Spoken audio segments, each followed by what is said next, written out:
You're not the only one interested. I've got like 4 or 5 people interested. Yeah, the reason for the call, John, was about your 7-bedroom HMO in Forest Hill. Yeah, that's my property. Yeah, are you looking to rent it? Well, depends what the rent is. Are you going for a tenancy agreement? So we're looking on behalf of companies. We've got quite a few corporate clients that do like international people.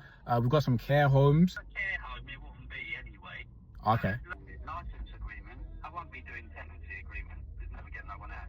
I get you. No, we don't usually do that. We're a company, so you wouldn't have that issue. But yeah, is it currently tenanted? Is it vacant, or is it undergoing a refurb? Something refurbed and all that. But normally what I do, for me to get the license agreement, I keep one room You keep one room. on the property. So what do you mean?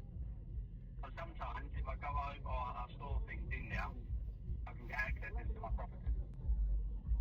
It would be like 6 rooms rented out. It wouldn't be 7. Okay. Do you happen to have photos of the property in its current condition so we could kind of like picture the space?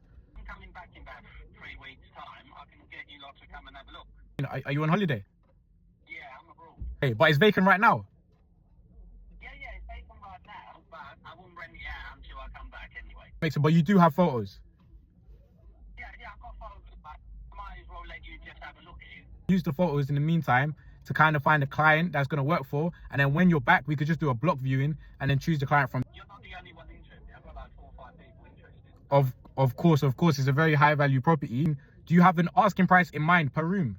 Before I used to do like 1,000, 1,100 anyway. Per room. But still, yeah. Okay, but that was individually to individuals. Yeah. So furnished, and looking at, you were getting about 1,000 per room, but if it was a company taking all of it, you might be able to look at something a bit more affordable. Yeah, but depends how much more affordable. Okay, perfect. All the rents nowadays are sky high. I get you. So what would you want to do? Would you want us to look at the photos and start trying to do some work in the meantime? No, I'm going to wait about 3 weeks anyway. But what are you looking to pay for it, roughly? Whether it's worth me renting it out to you? I mean, I'll be honest. So for me, it depends on what type of clientele I can get. So I had one of my clients who deals with international students from Japan. They reached out, they asked a few questions. They wanted to know if it was furnished, if it was unfurnished, what's the renting, what's the asking. So they were asking a lot of buying questions. So I wanted to give them the spec of the property and then ask them to make an offer and then kind of go from there. And then depends on, the other thing I had in mind was care homes. But if you think it won't work for that, then I'd have to redo the kind of numbers, if that makes sense. Yeah. Care homes and that one have the license route, so. Yeah.